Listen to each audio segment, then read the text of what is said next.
Welcome into a Week 9 offensive review of the Green Bay Packers against the Carolina Panthers. Obviously, not the outcome anyone wanted. A 16-13 victory for the Carolina Panthers coming into Lambeau and beating the Green Bay Packers. This was an abysmal offensive performance. Lack of execution, lack of ability to finish their drives, and that really came back to bite them in this one. So let's dive into the film, see what was missed, and what they could improve on for next week. The very first play that we're going to focus on is actually going to be focused on Musgrave here.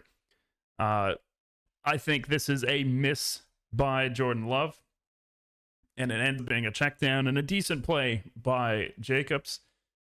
But we've obviously got the motion to start the play action, but we're going to pause it here, and we can see the attention is on Kraft here. Right? Very first drive of the game. You've got this corner. He's supposed to have this deep third responsibility, but because of the big game that Kraft had, he's going to get a lot of attention, and you've got Musgrave just wide open. And I don't know how he doesn't see this, because if he just lays this up, that's a huge gain on the first drive. But of course, he's going to check it down, and once that backer realizes that check down is coming, he fires downhill. Jacobs is able to make a miss and still get a decent gain on a first down, but man, that could have been a huge play to Musgrave to start the game. And the Packers did try a little bit more gap scheme this game. Here we're going to have a counter that's actually going to be pretty well done. You've got Banks and Walker creating a seam there for Jacobs. And he's just got good vision. We're going to see him make a guy miss, but we'll watch this gap scheme. You got the double, the GT counter. You're going to kick out here. Next guy is going to take the next threat. Kraft is going to come down and seal number 32. So you're going to get a nice lane. But here we are. There's that first contact.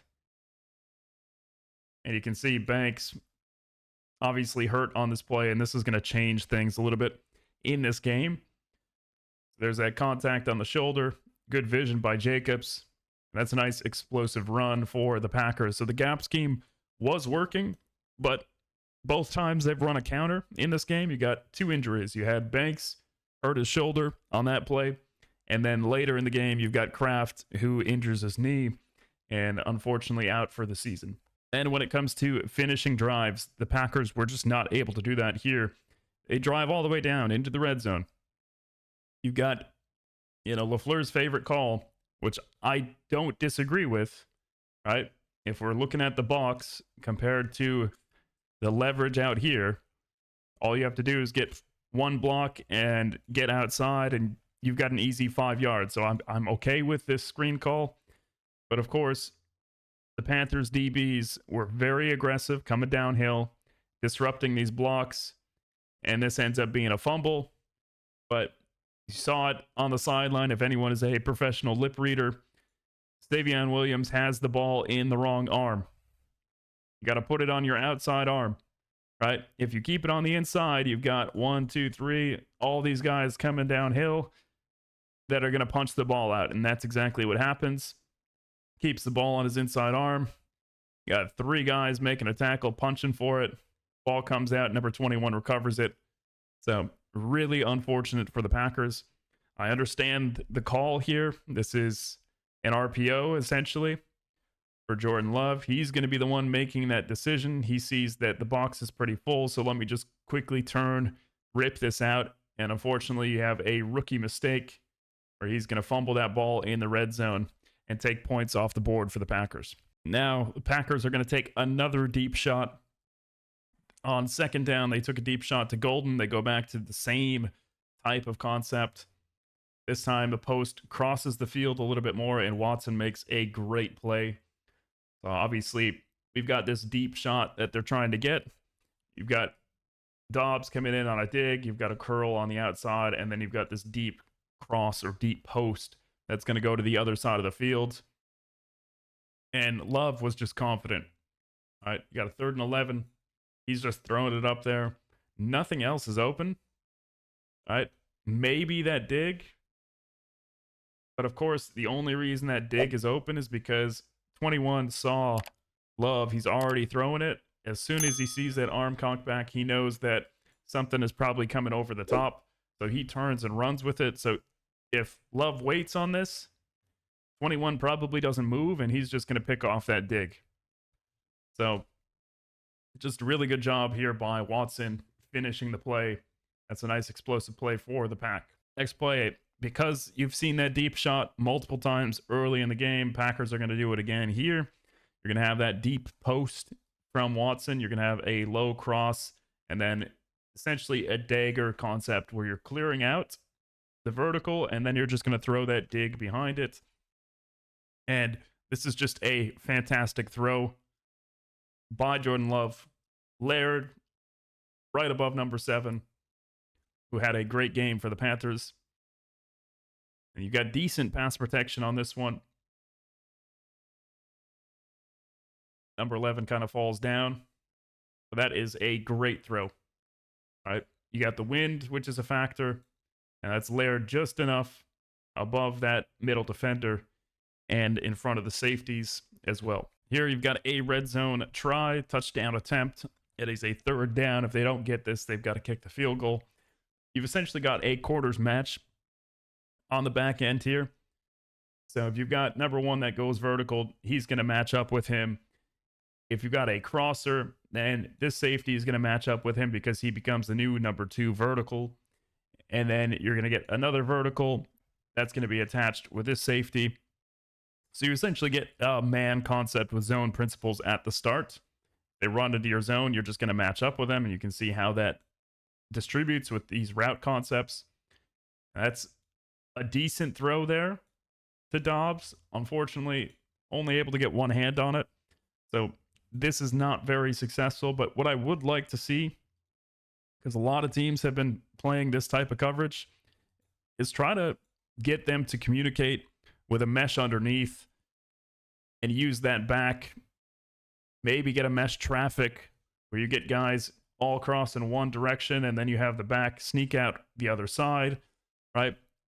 Because with all this matching that they're meant to do, you're trying to cause communication errors. And I don't think that these routes, the distribution of these routes, really challenged this coverage. So unfortunate there. It's going to end up being a field goal. At least they get points. Get a lot easier on the end zone angle, but this is a 2nd down, and you get early pressure. And we just look downfield real quick. There's nothing there. All right. Maybe you have the crosser coming over the middle, but that's a tough throw when you've got someone in your face immediately. So Love does the good thing of just throwing this away. 3rd down, they end up doing a screen to Golden. It's a decent gain, but of course they have to settle for a field goal. And I just want to go back here real quick. Got to obviously highlight what happens here. So it looks like it's a half slide.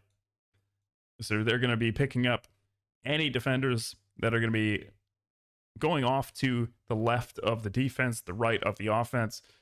And I don't know what he is intending here, because he's got number 99. And if he stays outside, right, if he stays here because of this movement, eventually he'll be able to pass him off. But 99 kind of fakes as if he's going to cross face and then just goes upfield. And Jenkins looks a little bit lost here. So a good move by 99. Jenkins a little bit lost in his half slide. Should be a little bit, more inside here because he is kind of crossing face. So if he does cross your face, you do have help on the inside with Morgan. So you should kind of keep a little bit of leverage towards your inside. And he just gets beat, forces Love to throw it away. Then we've got another snap. I think everyone saw this live on the broadcast, but this is just another bad pass pro rep by the Packers. And we're lucky that this is not intentional grounding. He's just throwing that out there. Dobbs about 7-8 yards away from this ball. So we're very lucky that it's not intentional grounding. But here, Love is pointing this out. He's pointing this out. Hey, we've got a blitzer on the edge. I would assume that that call is then, hey, we're going to slide. We're going to slide this way. I don't know why they're sliding this direction, because if you have a blitzer off the edge and then you slide this way, you're leaving 2 blitzers for this running back to pick up, because they're going to be man here, they're going to be man here. The running back is supposed to read inside out, and he cannot account for both of those blitzers. So, that point, I would assume they're going to be doing a slide, and I think Jenkins must have just missed the call. And 32 just comes running up. There's no way that he can come from under center, right? He can't just step up and take 32. If they were in gun, it's a different story, but in under center, there's nothing that back can do. So this, I think, is a miscommunication by Jenkins in order to pick up that inside defender. And we just have bad football by the Packers here. You had that deep shot earlier, worked out well, and I just don't think it's there. It was never there, right? Even the first 2 attempts that they had at a deep ball, there was at least 2 guys in coverage. Now you've got 3, and this is just very, very bad football, especially when you focus on Dobbs. All right, Dobbs is going to be wide open on this cross. You've got a deep post clearing everything out. We got Dobbs. Look at Dobbs. Look at him. Even if you float this, you anticipate it towards the sideline. There's no way that 56 is going to make a play on this. All right, by the time that ball comes out, he's just going to lay it in over here. Lay it on that 40-yard line. Let Dobbs get under it. But instead, he just chucks it deep because he's got a little bit of pressure in his face, hoping that Watson can make a play. And that's just a bad decision. It's just so weird to me that you can have an offense that is so fundamentally sound where you can catch guys going off the field, but then you also have those bad decisions, which we saw on that interception. But here you get a free play, 12 men on the field, and just look at the defense. They are not set at all. You got 3 receivers over here. You got nobody. There is nobody in front of them. So they get the snap off. Dobbs is right there. I don't know why he doesn't get there earlier. All right, he knows the route distribution. If he's just looking at Dobbs right away, this is an even bigger gain. All right, Dobbs has to slow down, adjust. But it is a free play. I think he probably just needs to get to that progression a little bit sooner. And it's going to be, down to the 30 at least for the Packers. And we've got this mysterious 4th down, which was kind of a roller coaster. Obviously get some pressure on the interior from Derek Brown, who's a very, very good defensive tackle in this league. Love extending the play. We can see there's really nowhere to go. He's locked up. He's locked up. He's locked up. He's locked up. Down here, locked up. Like, it's a 4th down. So if he's got to scramble, he's got to get to the 5. There's no way that he's going to get there in time. So he's got to try to make a play. So he's just going to throw it up. Dobbs steps out of bounds. So I understand why he doesn't give an effort. But if the ball is just floating in the air, you've stepped out of bounds, it's better to try to break this up, even though you can't be the first guy to touch it. Because if he catches that, he's gone. There's no way that Ryan's going to make a play. He's going to take a bad angle. He's going to get juked. And that's going to be a touchdown if he catches it. All right? Realistically, Dobbs, because of this drop, if he tried to get back into play immediately, has a chance to just catch it. He wouldn't be the first one to touch it after leaving. So he still would have been able to make a play on this and potentially have a touchdown. I think he's probably frustrated with himself there, but just got to play to the whistle. Like, even if you make a mistake there, it's better to break it up if you're the first one to touch it than just to watch him intercept it. And unfortunately, Dobbs made that that decision, and he just got lucky that it was an incomplete pass rather than a pick six the other way. You can see the reactions of all the players on Carolina. Oh my gosh, that should have been a touchdown. Then you get the touchdown tie here. All right, this is just Jacobs able to stretch the ball out. There's really nothing to analyze. I think, Jenkins probably could get up to the linebacker a little bit quicker. All right, he gets stuck, but he's just trying to clear that lane, which there is a lane. So realistically, he should be able to take this in and get in there easy. But 56 fires in the hole, meets him. Jenkins kind of blocks him here because he's too late to get to that linebacker. So that's why this touchdown's a little bit harder. I think if Jenkins just doesn't go for him, Jacobs is just going to be in the end zone by driving over him just because of the leverage. But Jenkins' body kind of makes this tougher than it needed to be. And that's going to be it for the offense. They didn't do much after that. Obviously, they tied it at 13, and then the defense is on the field to give up a game-winning field goal. And I will obviously have a separate breakdown for the defense. I will release that tomorrow.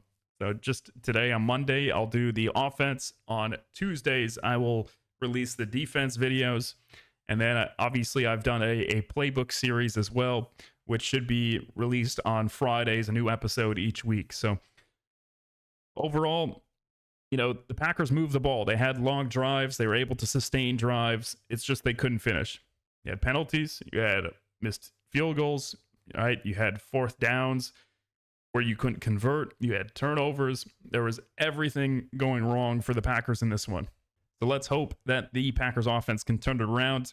Obviously have a Monday night game against the Philadelphia Eagles, which is going to be a tough test. So let's hope that this Packers offense can actually get things going, even though they're going to be down Tucker Kraft. Thank you guys for watching, and I'll see you in the next video.